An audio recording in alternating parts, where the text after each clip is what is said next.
रिश्तों को कभी दौलत की निगाह से मत देखिए साहब। रिश्तों को कभी दौलत की निगाह से मत देखिए साहब, क्योंकि साथ निभाने वाले इंसान अक्सर गरीब होते हैं। नमस्कार दोस्त, मैं शशि स्वागत करता हूं फिर से शशि फाइनेंस वर्ल्ड एक बार इस नए थॉट के साथ।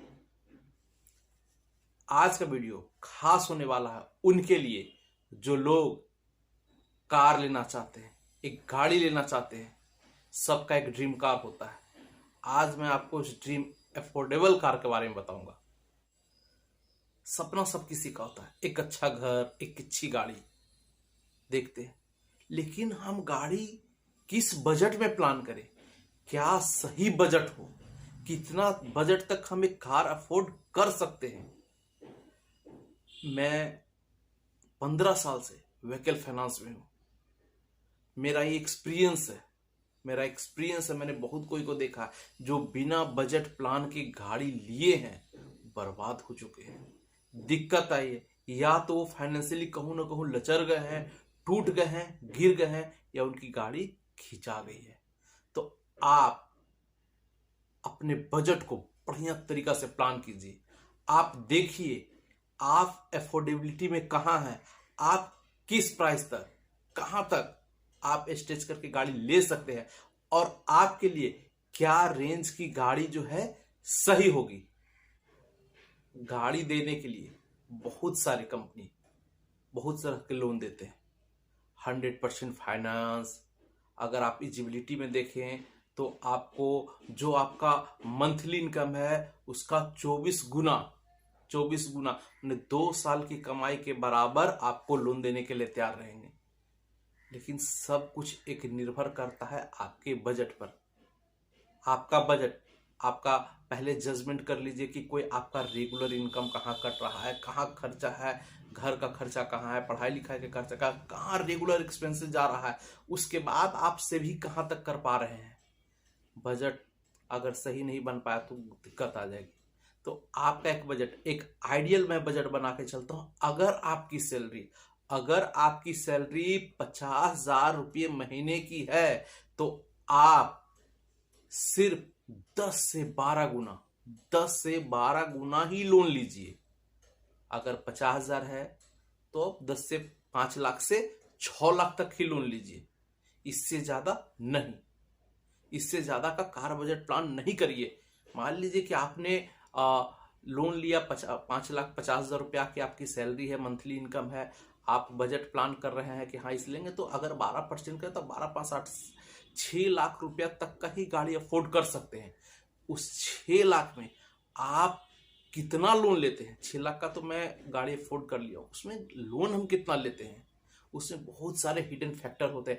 हिडन फैक्टर क्या होता है, उसका प्रोसेसिंग फी होता है, ऑन रोड प्राइस अलग हो जाता है, उसका प्रोसेसिंग फी हो गया, डीटीओ खर्चा हो गया, आरटीओ एक्सपेंसेस हो गया, इंश्योरेंस हो गया, टैक्सेस हो गया। आपको सब तरह का उस पर लिमिट रहता है। आपने बजट प्लान कर लिया 6 लाख गाड़ी का, और जब आप लेने जा रहे हैं तो 7.5 लाख पड़ रही है। तो आप ही देखिए कि आपका बजट क्या है और कहां तक जा पा रहे हैं। आप ऑन रोड देख रहे हैं कि हाँ 6 लाख रुपया तक का पड़ रहा है, स्टिच करें, या कुछ आपका एडिशनल सेविंग्स है तो आप कहां तक सेविंग्स उसमें डाल रहे हैं और कहां तक लोन ले पा रहे हैं। अगर आप एक आइडियली मान ली कि 50,000 रुपया कमा रहे हैं और आप तो 12% तक 12 गुना अगर लेते हैं तो आपको 12 5 60 मतलब 6 लाख रुपया तक आप लोन ले सकते हैं। आप 6 लाख रुपया तक एक गाड़ी लोन के लिए आप उसमें अगर आप देख रहे हैं तो 10% एटलीस्ट तो आपको कम से कम डाउन पेमेंट करना पड़ेगा। 10 से 15% आप डाउन पेमेंट करिए, ताकि जो आपका लोन हो वो कम जाए, इंटरेस्ट आपका कम जाए, ईएमआई आपका कम जाए, मंथली बर्डन आपका कम जाए।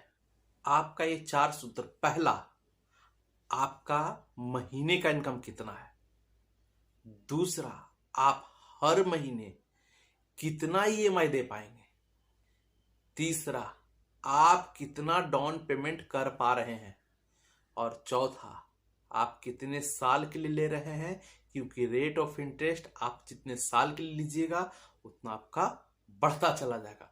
तो आपको देख लीजिए, और गाड़ी जो आइडियली है मैक्सिमम 5 साल के लिए ही लीजिए। इस तरह से अगर आप देखते हैं कि आप 50,000 रुपया कमा रहे हैं तो आप 5 से 6 लाख तक का है बजट प्लान करिए अपने ड्रीम कार को लाने का, एक अफोर्डेबल कार को लाने का।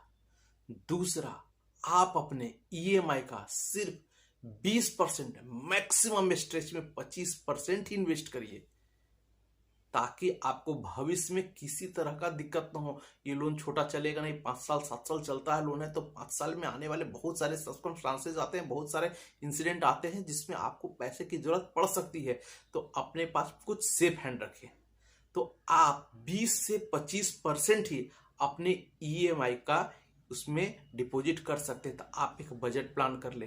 तीसरा, डाउन पेमेंट एटलीस्ट 10 से 15% डाले ही डाले, और 5 साल से कम का लोन, उन्हें ज्यादा का लोन नहीं ले। 5 साल मैक्सिमम लोन है, 5 साल से कम का ही लोन लेना चाहिए, या मैक्सिमम 5 साल तक के लिए लोन ले।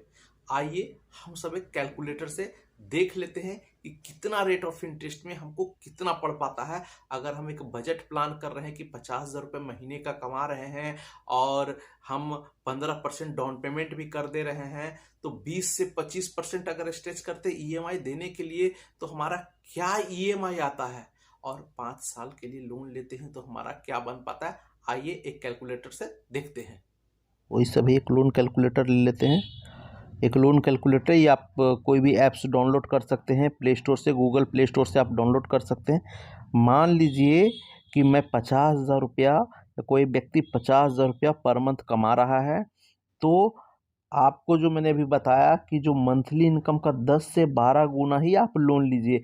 मतलब 10 गुना 50,000 रुपया कमा रहे हैं तो 5 लाख रुपया आपका लोन हो गया, या 12 गुना स्ट्रेच करते हैं तो 6 लाख रुपया आपका लोन हो गया। तो ये 5 लाख रुपया आप लोन ले लिए 10 गुना के अनुसार से। अब जो है एवरेज जो आपको रेट ऑफ इंटरेस्ट है, आप मान लीजिए 8.5% से आपने ले लिया, और जो मैक्सिमम टेन्योर आपको मैंने बताया 5 साल के लिया है, तो आपका 10,258 रुपया जो है आपका ईएमआई आता है, जो आपके अफोर्डेबिलिटी में फिट बैठ रहा है। जो मैंने आपको बताया कि 10 से 12 गुना लोन लीजिए और 20% ही मंथली इनकम का आप ईएमआई दे सकते हैं।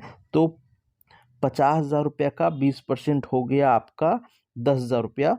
तो आप 10,000 के लगभग में आ रहा है 258, मैंने कि इसके अनुसार से ये आ रहा है। ठीक इसी तरह देखते हैं, अगर हमने 6 लाख रुपया लोन ले लिया 12% के अनुसार से, 12 गुना के अनुसार से, और रेट ऑफ इंटरेस्ट मेरा सेम रहा, टेन्योर भी मेरा सेम रहा, रेट ऑफ इंटरेस्ट, तो आपका जो ईएमआई है 12,309 रुपया आएगा, जो आपको स्ट्रेच करने पर मैंने बोला कि आप 10 से 12 गुना ले सकते हैं, 12 गुना आप लोन भी ले लिए। स्ट्रेच करने पर आप 20% से 25% आप जो एक स्ट्रेच कर रहे हैं ईएमआई देने का, तो आप 50,000 रुपया कमा रहे हैं तो 25% स्ट्रेच कर रहे हैं, तो आपको 12,500 रुपया हो रहा है, जो लगभग आपके 12,309 के बराबर है लगभग। तो आप इसको स्ट्रेच करके आप इसमें ले सकते हैं। हमने कैलकुलेशन देख लिया, अब देखते हैं कि हमारा रेट ऑफ इंटरेस्ट जो मेन अमाउंट है जो वैरी करता है, वो टेन्योर और हमारा रेट ऑफ इंटरेस्ट पर। मैंने अफोर्डेबिलिटी तो बना लिया, कितना बजट में प्लान कर लूँगा, लेकिन रेट ऑफ इंटरेस्ट क्या रहेगा, कितना हमको समय तक लोन लेना पड़ेगा, तो आप उसको देखिए। बहुत सारे कंपनी है, बहुत सारी बैंकिंग है। अगर मैं सजेस्ट करता हूँ, अगर आपका सिविल स्कोर बहुत बढ़िया है, अच्छा जगह आप काम कर रहे हैं, अगर आपको लोन देते, गवर्नमेंट सेक्टर ही चुनिए, गवर्नमेंट बैंक चुनिए, आपको इजीली लो इंटरेस्ट पर आपको फाइनेंस कर देगी। अगर आपका बाय द वे आप मान लीजिए कि किसी प्राइवेट इंस्टीट्यूशंस में है, या आपका सिविल थोड़ा सा डाउन है, या आपका कुछ पेपर डॉक्यूमेंटेशंस कम है, तो आप प्राइवेट सेक्टर बैंक में जाइए, वो भी बहुत इजीली अच्छे तरीके और बहुत जल्दी फाइनेंस कर देते हैं।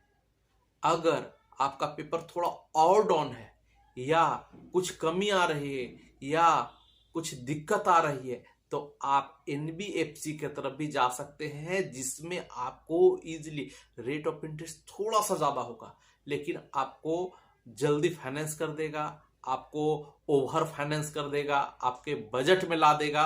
रेट ऑफ इंटरेस्ट लगेगा, लेकिन आपको देख लीजिएगा, आपको हो जाएगा। लेस पेपर में आपको वो फाइनेंस करके एनबीएफसी दे देता है। तो आप अपने अनुसार से बजट बनाइए, प्लान करिए, और ये रेस्ट लिस्टेड है, आप देखिए और उसके अनुसार से आप करिए। जो मिनिमम जो रह रहे हैं, जो रेट ऑफ इंटरेस्ट रह रहे हैं, आपको 7%, अगर आप प्राइवेट लोन लेना चाह रहे हैं, कार लेना चाह रहे हैं, तो 7.5% से लेकर के आपको 9%, 10%, 10.5% तक रखते हैं। जो एवरेज रह जाता है वो गाड़ी पर डिपेंड कर जाता है, आपको क्रेडिट स्कोर पर डिपेंड कर जाता है, आपके इनकम पर डिपेंड कर जाता है। अगर बहुत अच्छा रहता है, आप कोई एग्जिस्टिंग कस्टमर है किसी बैंक के, वहाँ एफडी है, कुछ कोलेटरल्स है, तो आपको मिनिमम 7% या उससे हल्का कम में भी आपको लोन मिल जा सकता है। आपको प्रोसेसिंग फी, अदर फीस में डिस्काउंटेड मिल सकता है। ये आपको डिपेंड करता है आपके सिविल स्कोर पे, आपके फाइनेंशियल कैरेक्टर पे, आपके फाइनेंशियल स्टेबिलिटी पे। तो इसी वीडियो के साथ मैं सस्पेंशन विदा लेता हूं। मिलते हैं अगले वीडियो में एक नई जानकारी के साथ। तब तक के लिए नमस्कार। अगर अभी तक हमारे चैनल को आपने सब्सक्राइब नहीं किया तो सब्सक्राइब करें, लाइक करें और ज़्यादा से ज़्यादा शेयर करें। आपका लाइक, शेयर एंड सब्सक्राइब मुझे मोटिवेट करता है आप तक नए वीडियो बनाने के लिए, आप तक नई जानकारी पहुंचाने के लिए। मैं एक फाइनेंस कंपनी में, एसेट फाइनेंस कंपनी में कार्यरत हूँ, एक निजी कंपनी में। मेरा 15 साल का एक्सपीरियंस है। मैं आप तक सही जानकारी पहुंचाना चाहता हूं ताकि आप अपडेट रहें। फाइनेंस, बैंकिंग से संबंधित सभी जानकारी आपको सही समय पर मिलती रहे। तो इस चैनल पर आगे आने वाली सभी जानकारी, बैंकिंग, फाइनेंस से रिलेटेड सभी जानकारी के लिए आप इसको लाइक करें, शेयर करें और सब्सक्राइब करें।